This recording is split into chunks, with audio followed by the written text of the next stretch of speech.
Hi guys, Keymo Podcast News, back with another episode. Kayla, y'all. Kayla in the building. Check this out. This one, everyone deal with this. Men, women, grandmother, grandfather, everybody. Why do men and women go unprotected? They believe in love. They believe in what he's going to say or she's going to say. They see the statistics. They see what people are saying online. But it does not matter. It doesn't concern them to go to the doctor, get tested. Why? I really want to know why. Y'all leave a comment down below. Please comment. What is the number one reason that you feel like people do that? Because I personally think that people do it obviously for fleshly reasons because it's a better experience. You think that's why people do that? Yeah, of course. The thrill? No, not the thrill of it, but just that it feels better without it. That's why people do it. Okay. However, to me it doesn't make sense if you're single and you're having casual sex. That should never be an option. It should literally be a, we are together. Mm-hmm. You are only having it with me. Okay. And we have gone and we've tested and checked everything out. And we are on our way somewhere in the relationship. Like, what do you mean? Like, this outside, just being single, just hooking up with people and not protecting yourself, it's like playing Russian roulette. It's crazy. But women are you might think I'm biased because I'm a man, but women tend to always listen to what a man has to say. Far as, I'm good. He's you lying. You don't have to worry about me. They all lie. Men lie? All men lie. Are you sure? They all lie. They all lie. Far as I can remember, so Eve was the person that messed up the tree. That's not true. She was lied to by a man. Hey, we're not gonna get into the bottom. She was lied to by a man. Okay. But no, I just remember that I always go into it assuming that whatever they're saying is a lie. Okay. And I'm looking for them to prove out what they're saying to you. So you're going into it believing what they say. That's like, you just shouldn't do that. You just go in assuming that whatever a man's saying, that he is lying to you. And if you think that they sound like decent lies that could be truths, you just stick around and to see if those manifest to truths. But if they don't, and you're not able to verify the truth, you think it's a maturity? It's probably a lie. But do you think it's a maturity level when it comes to most adults, when it comes to testing? I don't think it's a maturity level. I think it's a educational, financial thing. But they are because for most people that don't work, that don't work somewhere and don't have health insurance, it's more of a burden. You feel me? But people who work that are more educated, you do have free clinics everywhere. Are they really free? Yeah, you can go. When you go to the movies, there's blood banks. If you give blood, trust me, they're gonna test you. They're not telling you that, but they're gonna test you. Yeah, but you need to know your results, though. Yeah. I don't know. I don't know. I feel like people that are around me are often a little bit more educated, a little bit more like they work in a specific space that has insurance, and it's literally free. They pay for it every year. You go. You feel me? Like, because I'm gonna give you an example, right? Because like I said, even though you might be very, very, like, what word I'm looking for? On top safe. Safe. Or on top. You only can control what you can do. Right. But whatever your partner's doing, you don't really control that outside of what you do. Because let's say he went and got tested, you went and got tested at the same time. Right. But he may be a cheater. There's that. You see what I'm saying? See that? So let's say he's banging you and you're thinking everything's fine and he's banging someone else, but he's not telling you this. So now that puts you in a very, very, you know what I'm saying? Yeah. Awful situation. But you know what? That's the risk that you take because even in marriage, that happens. That's just, you know what I'm saying? So it's really, we can't control it, to be honest with you. It's a big risk. And you would hope that whoever you're with loves you enough that if they do cheat on you, that they protect themselves in order to protect you. But see, that's why I always come to this thought of mine. Remember what you just said? The person that loves you. Because the person that loves you doesn't want to harm you. Right, they don't want any harm to come to you. What happened in a lot of these relationships is women are just having fun. It's spontaneous. Which is why it should be protected. Because it's just fun and spontaneous. But when you're having fun, you're not really thinking like, see, I that's should the vet thing. this guy like that. But you don't need to vet him. You just need to protect yourself. Well, you do need to vet him. You need to vet him. I'm saying, regardless, vetting shouldn't matter. Y'all are not together. Y'all don't have that level of communication. He hasn't proved out months or years of trust. You should protect yourself. Yeah. Regardless of how you feel about him, how long you've known him, or how long you've vetted him. Until that man is like your fiance, I feel like even then you gotta still keep your half eye open, but like you can at least sleep good. But I'm gonna say this, right? Because how men and women look at stuff differently. Mm-hmm. Let's say a woman slept with 50 guys. Mm-hmm. Automatically, what enters a man's brain is, oh hell nah, I'm not going unprotected with this young lady. That's an automatic. But let's flip it around and say, you know this dude banged 50 females. Right. A woman's not going to think like that. I am, though. Maybe like you, that. But majority of women... When a man is super popular or very rich or very... That's like a badge of honor for women, I'm telling you. It is. But for me, I know that you're out here, you know what I mean? So Loosey-goosey. I'd be like...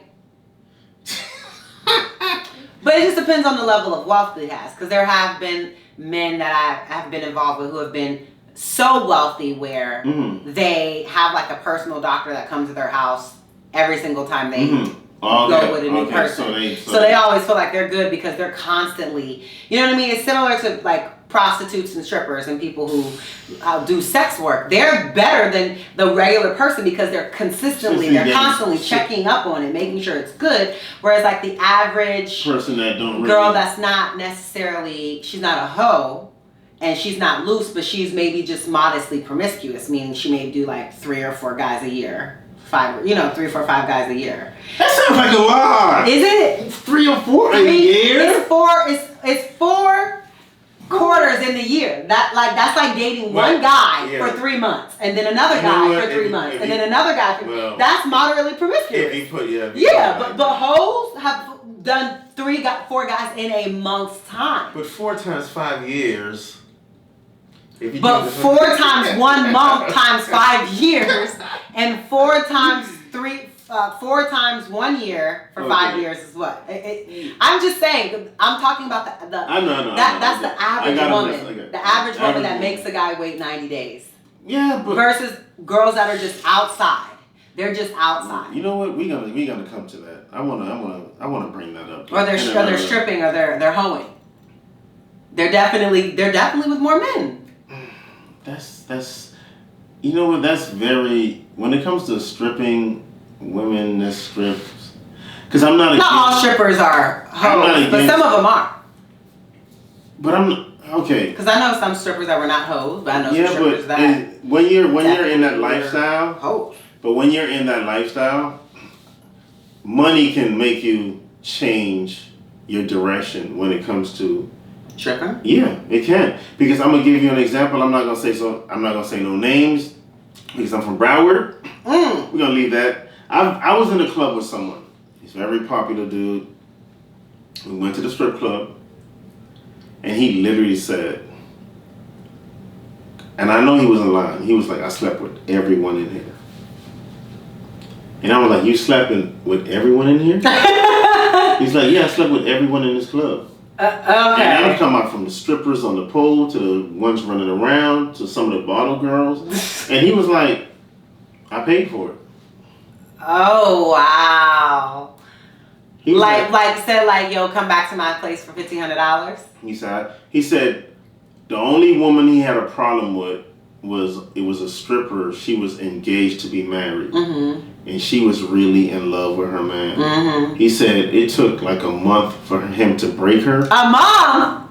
Yeah. It must have been a lot of money. No, yeah, he kept going up. He said he went from 1,000 to 2,000. She was like, no, I won't do it. He went to 3,000. She was like, I won't do it. She probably went home and told him. He probably went home and told him. He said when he probably said you ain't doing it unless he give you 10 bands. Yeah. So when he went to 10 bands, she was like, are you gonna tell anyone if I do that? I'm dead serious. She's like, you know what? I'm considering it. Yeah. 10 bands one night. But he has a lot of money. He's a millionaire. Mm-hmm. But for him, it was an ego-driven. The whole thing was about conquering. I know a number of celebrities that's really the only reason that they do it. It's not even for sexual satisfaction. It's just to conquer. It's just to conquer women. It has nothing to do with sex. It was him trying to show himself that he can do it. Right. Ego-driven. It's terrible. You know what I'm saying? Ego-driven. And for her, she probably did it at one time, but she's gonna remember that for the rest of her life. Yeah, she's gonna be like, one time I smashed the sweater. I don't think she's gonna tell anyone. Well, yeah, no. But I mean, when she get really old, she might. And that's when I was like, I'm not gonna say every woman can be paid to do something, but not every woman. I think possibly, but. If someone drop $1 million on the table, $1 million, man, you gotta be like, wait, come here. Stop it. No one's doing that though. But you have some guys. But they're not doing it though, because there's the girls that they could get it to do it for less, and that's why there's certain girls that will just never do it, because it's just like, for me to do it, literally you have to pay me $1 million for one night, and you're not gonna do it. You can go get a bad one for 50. She said 50. For 50? No, for real. I have an associate of mine who does management for a girl who's like an OnlyFans and like an Instagram model, stuff like that. And she dates a very famous rapper. And her monthly allowance is $50,000. I think it just recently went up to $100,000. But it was $50,000 for like a year. Every single month as his girlfriend or whatever. I'm not giving so there's and this included him letting her him cheating on her in front of her. Basically, he can do whatever he wants. So the money is basically, it's like. But that's what I'm saying. There's levels for different women. There's some women that they with a man and then all they get is 5 bands. For her, it was $50 to $100 a month. So you know what I mean? It was well worth it. Some of us, it would be millions of dollars, and no one's gonna pay it. You know what's crazy? No one's gonna do it. Since we already so it'll never happen. Since we already here, what do you think about the Zion situation? Zion situation? The basketball player. Oh, that had the baby with the porn star? Yeah, he didn't have a baby with a porn star, but the porn star. The porn star was his side piece. Oh, so he was dating her. He was giving her. He was dating her. $100,000 a month. Yeah, I know multiple girls that are with very wealthy men. But she exposed him. Why she would do that is stupid. That's what I wanted to know. I would never. If that's the situation, then first of all, I'm already a side chick. What the fuck? But she exposed him. Second of all, I'm already a porn star. His girlfriend was pregnant. So she got upset because he got his real girlfriend pregnant. Yeah, but see, this is what women have to do. They need to stop reacting emotionally, right? Because if his girlfriend is pregnant, then that means you have more leverage over the situation. You don't blow up and try to blackmail him. You just tell him, baby, I'm going to need $200 a month moving forward. That's how you do that. Why would you go and say it online? I mean, that you're gonna get completely cut off. He cut her off. Yeah, like that's stupid. I was thinking about play your role. Don't get in this role and then start thinking you're somebody else. Actually, it was $107,000. But don't get in this role of side chick. This is who you are in my life, and then when something happens that you don't like, think that you can switch up your role. Like she shot her own. Times 12? She shot her own self in the foot. Yeah, 107 times 12. You're a millionaire. You literally make $1 million a year. You can just go buy a new boyfriend. I mean, you can have any dude that you wanted. Exactly. You can have what? So you can show up to multiple places. It was an emotional thing. You could have had a whole new man and upped your salary with him to $200 a month. And then got you a new one on the side that was also giving you money. What are you saying, sis? Y'all better listen to her. What are you doing, sis? Stop reacting out of emotion. And think about putting yourself first. What is best for you? Regardless of how they're acting. All that matters is when we get to the end of this bullshit we going through. Thanks. Where am I gonna be at? Where am I going to be? He had her taking. Worried about your emotions. She was good. The money was getting wired every month. I'm like, and you came out and tried to expose him? I wouldn't even stop any of that until I got married. And I would have waited until the last deposit came the day I got married before I told him, hey, listen. I would have kept getting that money. I could not believe. If you ain't found the man you love, then why would you stop? You know what's crazy? The comments online was, you're stupid, you're stupid, you're stupid. Why would you do that? Why would you expose him? I mean, the girls were going in. Because that's stupid. Like, the only thing I can think of is that she was stupid and she was stupid. And she said she was stupid, but she was stupid. And she tried to blackmail him. Like, oh, if you don't be with me or whatever, I'm going to expose you. And obviously he didn't, so she had to play her card. And she shouldn't have did that. It really should have been more of, now that you've put me through this emotional distress, now I gotta watch you and this girl have a baby. I need $200 a month for me to be more comfortable. Because you gotta understand, he's making, let's say, $400 million, whatever his salary is. A lot. Let's say $107. It's $1 million a year. It's $1 million a year. It's what he would pay in taxes. It's what he would give away to charity to avoid paying taxes. If you just stuck around for 5 years, he could have. You should have made you a charity LLC, and you should have had to put it in there. What? Yes. I know. Listen. And then you can entice him to give you more, because this is a tax write-off that he has to do anyway. Either got to give it to the government or give it to charity. So open a charity and have him drop it in donate it to your charity. Take it 10 bands, 20 bands, and give out some coats on Thanksgiving. I cannot believe and live your life. Yeah. Like, stop, know your position. Yeah, if you was the wifey, you would have been wifey, but you're not wifey. This is the situation you're in. I cannot. So, but the bigger lesson is, don't be her, be wifey. Facts. Always be wifey. Don't make decisions emotionally. Don't make decisions emotionally. Facts, women. Listen, women. We have one woman that's telling y'all. Trying to tell y'all. Exactly.